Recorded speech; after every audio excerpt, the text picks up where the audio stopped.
When you think of Attack on Titan, I'm sure the first things that come to mind are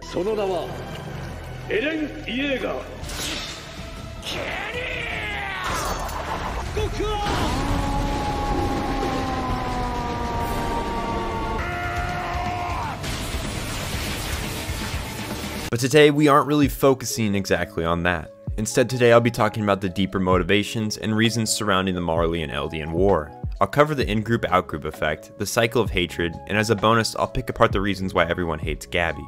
So if any of that interests you, stick around and let's get to the bottom of some of these questions that Attack on Titan creates. To start off, let's talk about the in-group out-group effect. This effect is something that happens in the everyday world. Everyone has an in-group, and who belongs to it can vary. Very common separations are race, religion, and gender, but it can also be things like how you look and what you do. Take the saying, all girls are the same. These sayings are from an in-group and are directed towards an out-group, and this is where stereotypes are usually born. Like above, it's not that all girls are the same, but the person who said this has decided that's the case. Basically, inside your in-group, you see one another as different and diverse from one another, but when you look at out-groups, you see them as all the same. Now, how does this tie into Attack on Titan? It's simple. The Marleyans and Eldians face this same exact problem. Both don't understand one another and believe it is impossible to reason with each other and find a way to live together. We see this in Tibber's speech that he gives at the start of season 4 when he talks about all Eldians being demons. Now, I think I should specify that the in-group and out-group conflict is a bit more complicated here than I first made it seem. You see, we have an outlier group in this situation who's been brainwashed to think a certain way. This group is the Marley and Eldians. These guys are stuck in the middle of two groups, some of them wanting to be part of the Eldian group and some of them wanting to be a part of the Marleyan group. The thing is, the Marleyans see them only as demons, to keep around, to boost their military power, and use as cheap labor, while the Eldians have a hard time trusting them for various reasons. The majority of the conflict from the group effect, though, is really between the Marleyans and Paradise Eldians. Paradise is painted by the Marleyans as Devil Island, kind of ironic considering the name. Because some of the past actions of Eldians years, and I mean years ago, the Marleyans hate and despise them. While it's somewhat justified for them to hate them, we can't really judge someone based on what their great ancestors did. Another problem is the Marleyans also exaggerate the stories of what happened and create this mental image in everyone's head that the Eldians are soulless, genociding monsters.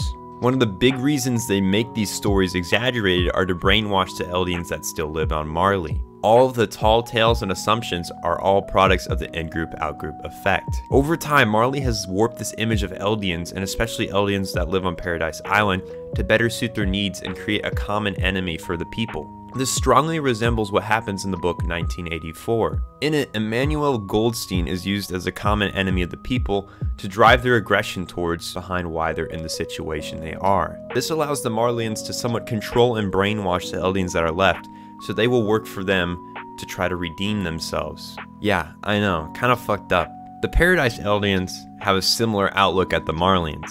Eren, who we see cares so much about people's lives, buries that feeling deep down during his invasion into Marley. During his plot to eat the Warhammer Titan, he killed men as well as women and children.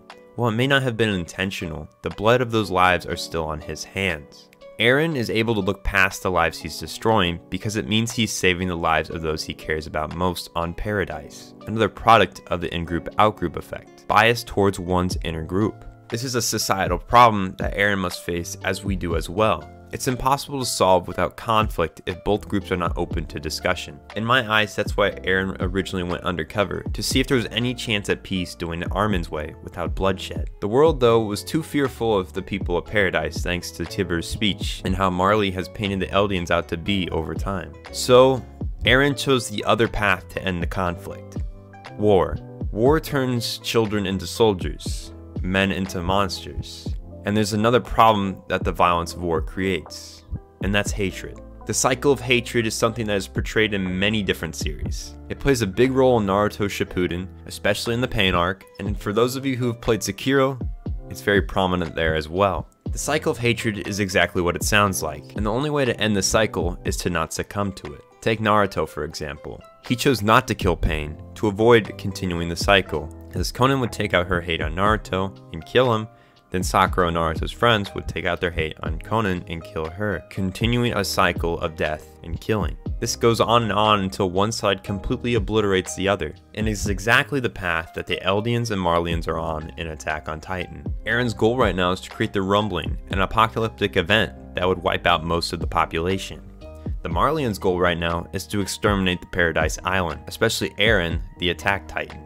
As it looks right now, it's too late to prevent the cycle, as it's already in full motion and there doesn't look like there's an end in sight. Each time a soldier or a person will die, hatred will be born and the cycle will live on. There's a solution to the ending of the cycle though, and it's a hard one. To end it, one must step outside their own inner group and ask themselves, why did the outgroup kill my friend? By no means do you have to forgive them and be their friend. That's a bit extreme in Naruto's part, but you do have to be able to walk away without resorting to the same violence they did. Empathy is a very important skill that helps us understand those we don't know well. It allows us to peer not into just members of our own in-group, but also those of outgroups. We see Eren and most of Eren's friends accomplish this after Gabi kills Sasha. Well, what she did is unforgivable to them. They realize that Gabi is just a brainwashed Eldian kid, and so the cycle of hatred between Gabi and Paradise is somewhat extinguished.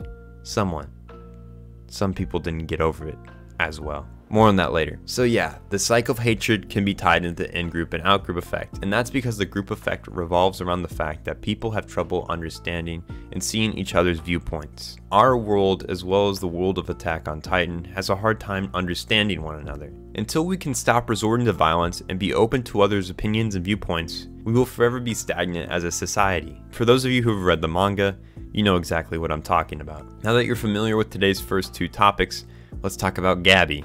Oh, Gabi. Forever hated by the majority of the community. Isayama, the creator of AOT, made Gabi this way for a reason though.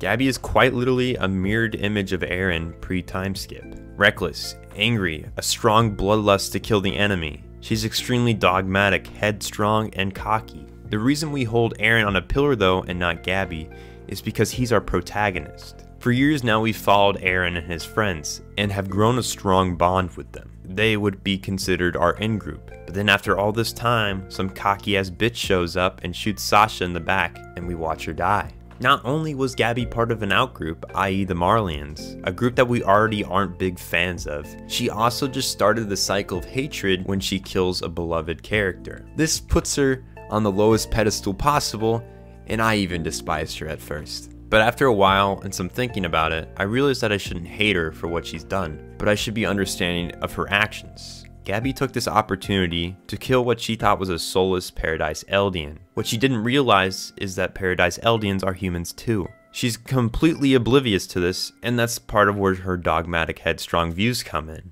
This occurred to me when I saw how Eren, Mikasa, and Armin handled the news. They were incredibly sad, but they also realized just exactly what situation Gabi was in. She's just a kid that's been brainwashed from birth to believe that she, along with all the other Eldians, were the devil's children, and more than anyone else, the Eldians living on Paradise. And so with this, I've been watching how Gabi slowly realizes that there's more to the world than what she originally held as her views. And so until I see just how Gabi's character arc plays out, all I can do is wonder just where she'll stand when all is said and done. I know the manga's finished.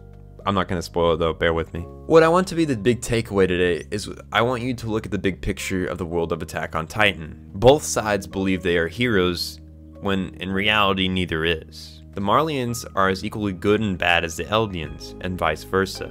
The only difference here is we followed the Eldian story throughout this, not the Marleyans. This final season has a strong focus on humanity and what war truly is.